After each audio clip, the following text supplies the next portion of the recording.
सोनगढ़ गांव चारों ओर फैले खेतों, कच्ची पगडंडियों और पुराने पेड़ों के लिए जाना जाता था। गांव के बाहर एक विशाल बरगद का पेड़ खड़ा था। उसकी फैली हुई जड़ें और घनी शाखाएं उसे रहस्यमय बना देती थीं। गांव के बुजुर्ग कहते थे कि उस बरगद के नीचे बैठकर कभी झूठ नहीं बोलना चाहिए। अधिकतर लोग इसे सिर्फ एक पुरानी मान्यता मानते थे, लेकिन फिर भी कोई उस बात को हल्के में नहीं लेता था। उसी गांव में वीरन नाम का एक युवक रहता था। वह मेहनती था, लेकिन उसकी एक कमजोरी थी। वह जल्दी अमीर बनना चाहता था। एक शाम वह खेतों के रास्ते घर लौट रहा था। अचानक उसकी नजर रास्ते के किनारे पड़ी एक पुरानी चमड़े की थैली पर गई। उसने आसपास देखा, दूर दूर तक कोई दिखाई नहीं दे रहा था। वीरन ने थैली उठाई और खोली। अंदर चमकते हुए चांदी के सिक्के और कुछ पुराने गहने रखे थे। उसकी आंखें चमक उठीं। इतना सारा धन? वह धीरे से बोला। उसका दिल तेजी से धड़कने लगा।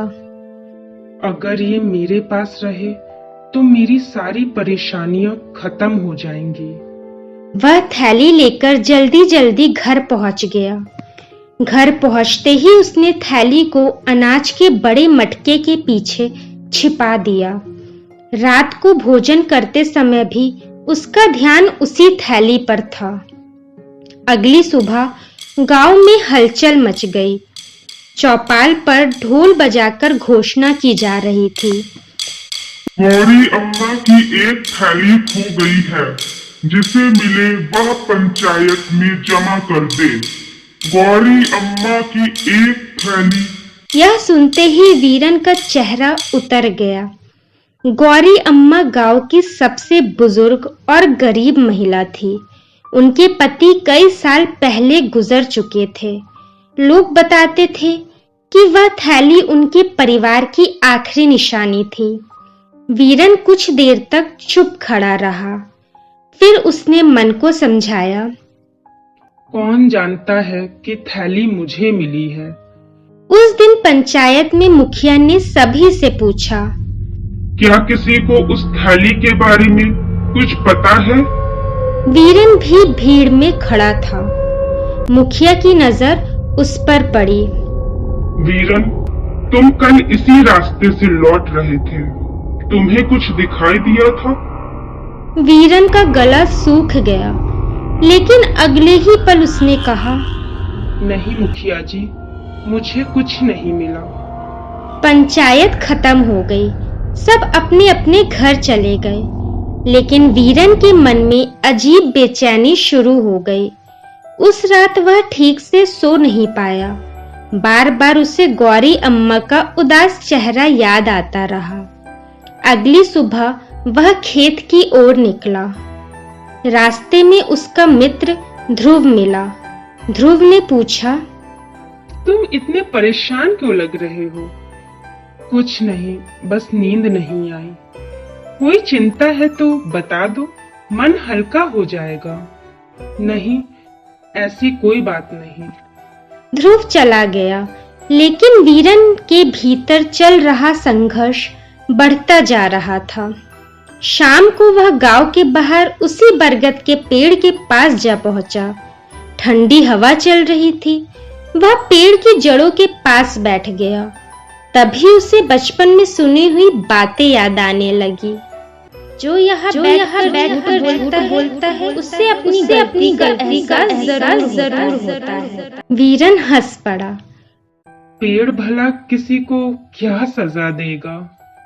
लेकिन उसकी हंसी में आत्मविश्वास नहीं था। अगले कुछ दिनों में अजीब घटनाएं होने लगीं। उसकी बैलगाड़ी का पहिया टूट गया। खेत की फसल पर कीड़े लग गए। बाजार में उसका अनाज अच्छे दाम पर नहीं बिका। एक के बाद एक परेशानी आने लगी। गांव वाले बातें करने लगे। लगता है किसी ने बरगद की चेतावनी को नजरअंदाज किया है। वीरन सुनकर चुप हो जाता। एक शाम वह घर लौटा तो देखा कि गौरी अम्मा उसके दरवाजे पर बैठी हैं। उन्हें देखकर वह घबरा गया। गौरी अम्मा ने मुस्कुराकर पूछा, बेटा, तुमने कहीं मेरी थैली तो नहीं देखी? नहीं अम्मा। अगर मिले तो बता देना। उसमें गहनों से ज्यादा मेरे पति की यादें हैं। यह कहकर वह धीरे धीरे चली गई। उनकी बात सुनकर वीरन का सिर झुक गया।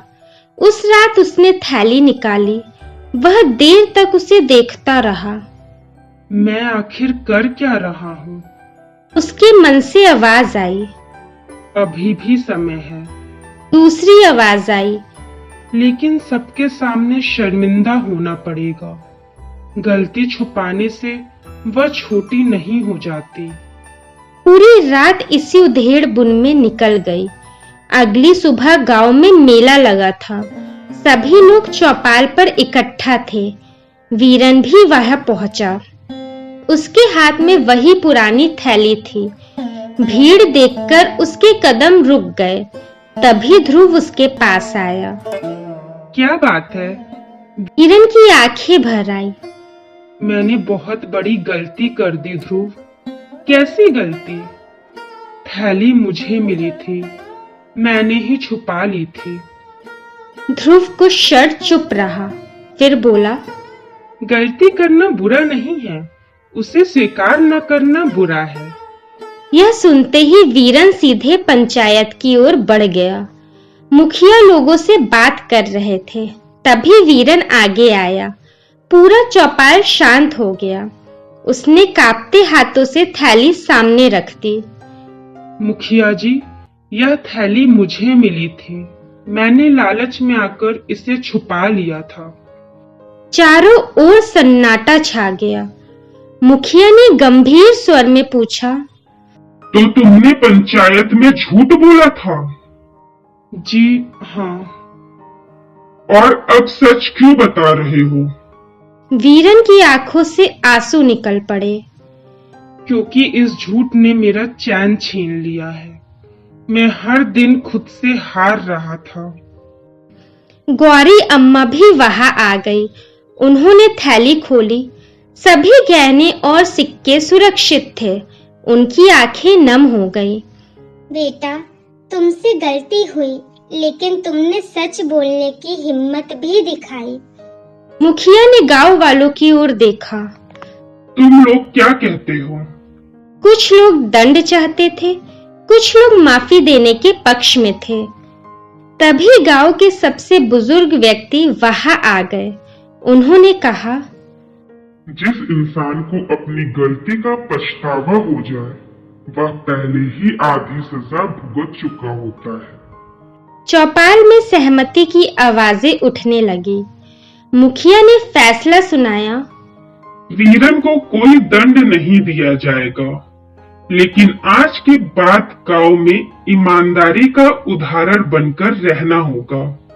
वीरन ने सिर झुका दिया। मैं वादा करता हूँ। उस दिन के बाद उसका जीवन बदल गया। उसने मेहनत को ही अपना रास्ता बना लिया। धीरे धीरे उसकी फसलें बेहतर होने लगी। लोगों का विश्वास वापस लौट आया। कई वर्षों बाद वही वीरन गांव के सबसे सम्मानित लोगों में गिना जाने लगा। एक दिन कुछ बच्चे बरगद के नीचे खेल रहे थे। उन्होंने वीरन से पूछा, क्या सचमुच इस बरगद में कोई जादू है? वीरन मुस्कुराया, फिर बोला, जादू बरगद में नहीं, इंसान की अंतरात्मा में होता है। जब हम गलत करते हैं तो सबसे पहले हमारा अपना मन हमें सजा देता है। बच्चे ध्यान से उसकी बातें सुनते रहे। बरगद की शाखाएं हवा में धीरे धीरे झूल रही थीं, मानो वह भी इस बात की गवाही दे रही हूं कि सच्चाई देर से सही, लेकिन जीतती जरूर है।